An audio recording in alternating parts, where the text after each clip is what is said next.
Welcome back to my channel Annie's little world. இன்றைக்கி நம்ம புட்டுக்கெல்லாம் சாப்பிட்ற கடலைக்கறி எப்படி பண்ணலாம் அப்படிங்கிறதான் பார்க்க போகிறோம். வாங்க வீடியோக்குள்ளே போகலாம். ஸோ இதுக்காக நான் நேற்று நைட்டே ஒரு 250 கிராம்ஸ் பிளாக் சன்னா தண்ணியில் ஊற வச்சு மார்னிங் வாஷ் பண்ணி எடுத்துருக்கிறேன். இப்போ இந்த கொண்டக்கடலையை நம்ம தேவையான அளவு தண்ணி ஊற்றி குக்கரில் ஒரு 7 விசில் வர அளவுக்கு வச்சிடலாம். 7 இல்லைனா 8 விசில் வர அளவுக்கு வைக்கலாம். உங்களுக்கு ஒயிட் சன்னா வேணும்னா நீங்கள் ஒயிட் சன்னா எடுத்துக்கலாம், பட் நான் பிளாக் எடுத்துருக்கேன். இப்போ இதுக்கு தேவையான மசாலா ரெடி பண்ணிக்கலாம். ஒரு பேனில் துருவின தேங்காய் 1 கப் எடுத்து போட்டுக்கிறேன்.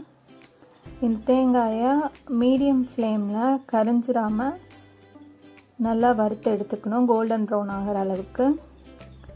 ஸோ கலர் சேஞ்ச் ஆகிறது உங்களுக்கே தெரியும். இந்த மாதிரி கலர் சேஞ்ச் ஆகி இந்த ப்ரௌன் கலர் வர அளவுக்கு வறுத்து எடுத்துக்கலாம்.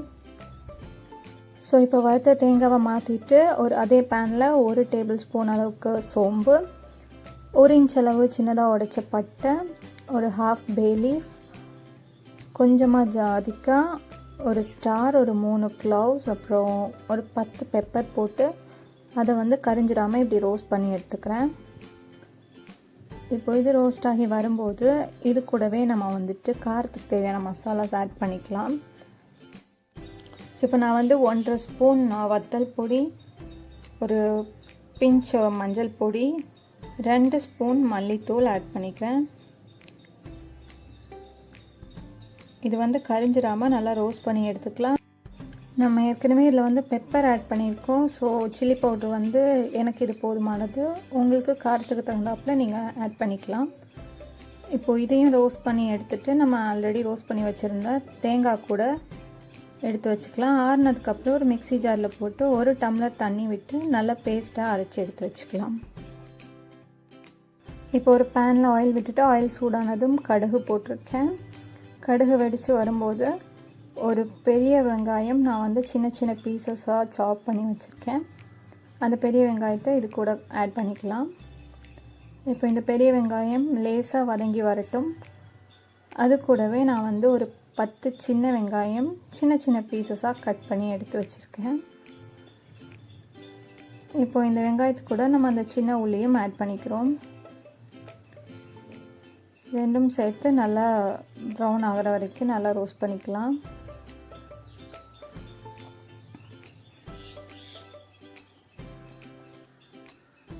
இப்போ இது கூடவே சாப் பண்ணி வச்சுருக்கிற இஞ்சி பூண்டு பச்சை மிளகு ஆட் பண்ணி நான் வதக்கிக்கிறேன். உங்களுக்கு இஞ்சி பூண்டு சாப்டாக வேண்டாம் அப்படின்னா பேஸ்ட் ஆட் பண்ணிக்கோங்க.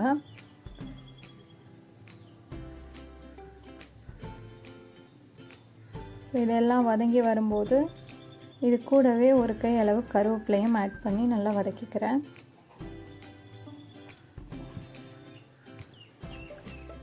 இப்போ வெங்காயம், இஞ்சி, பூண்டு, பச்சை மிளகாய், கருவேப்பிலை எல்லாம் வதங்கி வருது. இது கூட நான் ஒரு பெரிய சைஸ் தக்காளி கட் பண்ணி மிக்சியில் அரைச்சி எடுத்து வச்சுருக்கிறேன்.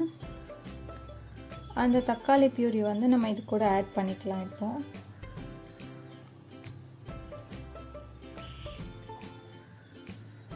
இப்போ நம்ம தக்காளியும் ஆட் பண்ணியாச்சு. அந்த மிக்ஸி ஜாரே லைட்டாக வாஷ் பண்ணி அந்த தண்ணியும் அது கூட ஆட் பண்ணிக்கிறேன். ஆட் பண்ணி இந்த தக்காளி வெங்காயம் எல்லாமே சேர்ந்து நல்லா எண்ணெய் பிரிஞ்சு வதங்கி வர அளவுக்கு வேக விட்டுடலாம்.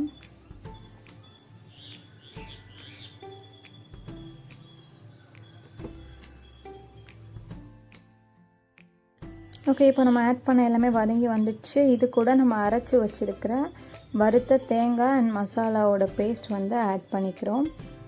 ஆட் பண்ணி உங்களுக்கு தேவையான அளவு கொஞ்சம் தண்ணியும் விட்டுட்டு இதை ஒரு 5 மினிட்ஸ் நல்லா மீடியம் ஃப்ளேமில் குக் பண்ண விட்டுருங்க.